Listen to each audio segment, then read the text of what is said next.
Europe 1, bonjour. Fabienne Lemoyle. Renault Occasion, c'est aussi des véhicules utilitaires de moins de 8 ans et garantis jusqu'à 36 mois. Renault Occasion vous présente les experts. Les experts, et ils sont là, dernier rendez-vous de la semaine, en pleine forme, avec un petit verre d'eau pour François Clémenceau. Allons-y François, on va commencer avec vous quand même. Les Islandais retournent aux urnes demain pour des législatives anticipées. On ne devrait pas s'en soucier parce que ce petit pays d'à peine 400 000 habitants compte peu à l'échelle de l'Europe et du monde. Pourtant, il devrait nous inspirer. Oui, il y a toujours quelque chose d'assez fascinant lorsqu'on compare nos pays d'Europe avec l'Islande. Et notamment les pays scandinaves, ceux qui sont les plus proches par la culture et l'histoire de l'Islande en Norvège, au Danemark, en Finlande, en Suède, mais on pourrait en dire autant de l'Allemagne ou du Royaume-Uni. Il y a quelque chose de commun. Quoi ?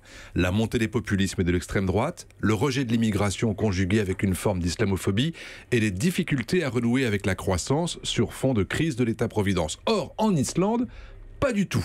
Il y a pourtant 10% d'immigrés sur cette petite île, 5 fois plus grande que la Bretagne. Il existe un parti comparable au Front National, mais il n'a fait, tenez-vous bien, aux dernières élections l'an dernier, que 0,2% des voix, presque autant que l'extrême gauche islandaise. Effectivement, surprenant par rapport au reste de l'Europe. Pour autant, ça ne veut pas dire que tout est rose.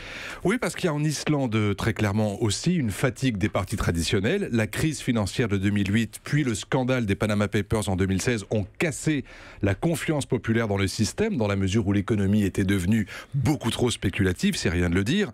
Mais les autres partis qui se sont créés ou qui ont profité de ce climat ne sont pas des mouvements de rupture radicale. Tout simplement parce que la politique islandaise a toujours été à la pointe du comportement démocratique, avec la proportionnelle, qui est quasiment intégrale, le paritarisme homme-femme, qui est assumé, l'éthique de gouvernement, qui est sans cesse rehaussée. La preuve, par exemple, si l'on revote demain, c'est parce que le Premier ministre du gouvernement sortant a démissionné parce que son père, je dis bien son père, très âgé, avait écrit une lettre de recommandation pour la remise en liberté d'un pédophile. Bon, on le voit, on a donc un paysage politique très vivant en Islande. Avec des partis dont les noms frisent même parfois la naïveté. Vous avez par exemple le parti de la Renaissance, l'Avenir radieux, l'Aube. Il y a même un parti qui s'appelle le meilleur parti. Vous croyez ça ?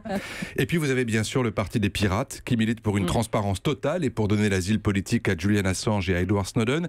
Et l'on se dit tout de même que dans cette Islande où la croissance est à la baisse mais à 3,5% tout de même, avec un chômage à 4,5%, c'est-à-dire presque au plein emploi, eh bien le pays des volcans et des geysers, il est définitivement à part. Et puis on l'a dit quand même, ce qui les a fait connaître ces Islandais. J'y reviens, l'Euro 2016, et ils sont qualifiés pour la prochaine Coupe du Monde de football. Alors, ils sont dans l'Euro 2016, mais ils ne sont pas dans l'Union européenne. Donc il faudrait un jour qu'ils puissent se dire que c'est pas si mal finalement l'Europe. Mais je crois que les discussions sont reparties du bon pied de ce côté-là, non ? Pas vraiment.